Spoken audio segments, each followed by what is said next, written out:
Hey and welcome, here's Cracks, and today I want to talk about every change from the last patch that impacted the global MX-5 series. I want to talk about what exactly changed and how those changes affect the car. This includes the updates on the tire model and the updated interactions between tires and track, so that you exactly know what's up and what to expect from the car in this season. By the way, this was supposed to be a highlight video from the last community race, including a few tips for Tsukuba, but I had many chats in the past days where people shared their struggles with the new car, which is why I decided to make this video different. Unfortunately, I had not much time to capture and edit new footage, so you will see the highlights from the last community race. We are racing every Monday and everyone can join. It's the perfect opportunity to get ready for the next week, and I'm also giving feedback. If you struggle with some corners, I will try to help you. Follow the news on the community tab or join the Discord to get notified when the next one starts. Now let's talk about the tires. The car got a new updated tire model. Those who are driving for longer than about a half year know that this is not something unusual. iRacing introduced a new tire model at the start of 2020, which is under constant development. Cars get changed over and over again, and this is at least the second time the MX-5 got a tire model update in the past 12 months. The updated tire model has a few pros and cons. The biggest improvement is the straight line performance of the tires across different temperatures.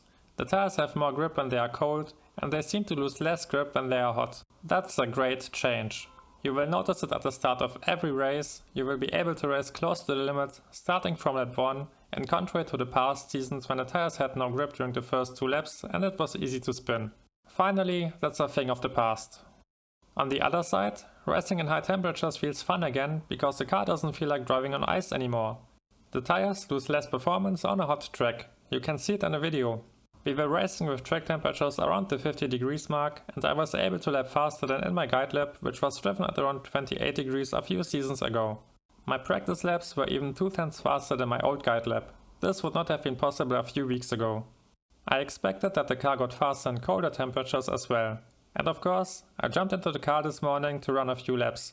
I used the same weather like in my guide lap, and already in my first lap I was 2/10 faster. In my 5th lap I was 8/10 down on my old time. I stopped pushing for more after that lap, because I felt like my point was proven, at least on this track. In summary, the tires keep a similar grip level across the board, which makes them equally faster and easier to handle in all stages of the race and any possible conditions. That's great. Now let's get to the bad thing. If you think about it, it's kinda logical. You have tires which got more grip at any point in time. This leads to a car which sometimes feels like it's stuck in mud, especially in slow corners. And Tsukuba had this feeling in every single hairpin. The car doesn't want to turn at all. You get a ton of understeer on every exit, no matter how deep you turn the wheel. The car just wants to keep going straight. It feels like you are sitting in a truck and try to get out of a narrow parking lot. It took me about 20 to 30 minutes until I got used to it, because you have to adapt to your line and take the understeer into account. That's also why I will update all my MX-5 guides during this season. Don't forget to sub if you want to stay updated. It's not a big deal when you know what you have to do. Basically you have to approach tight turns from a wider entry, take the apex at a slightly lower speed than before, and you get enough space to turn the car. Maybe you've heard the term slow in and fast out before. That's exactly what it means. Be slow around the apex, turn the car on the spot and accelerate quickly out of the turn. Because of this change, the car feels less natural than before, and I guess that's why so many people are struggling with it. My tip for you is to keep driving. Like with any of the previous updates, it will take a few weeks to get used to, but after a month or 2, you will have forgot how the old car felt like and your confidence will be back on the previous level. You will be able to push the car again, and the sooner you join a session, the earlier you will reach this point. The second change are updated interactions between tires and track. The patch notes mention some updated values and that the track retains more heat from cars which are driving on it. Now, if a certain amount of heat gets created when you are driving and more heat ends up going into the track, this means that less heat will end up in your tires than before. In general, this means that heat in your tires is way easier to manage. Whenever spins or lockups happened in the past, you ended up with extremely hot tires that killed your race. You needed to drive a few slow laps until the temperatures recovered, and even then, the degradation was so bad that your stint was over. I hadn't the chance to try it myself on many occasions, but based on a few staff statements and my first impressions, this behavior seems to be accurate and you will have an easier time after mistakes. Last but not least, this change also impacts the general feeling of the tires throughout the whole stint.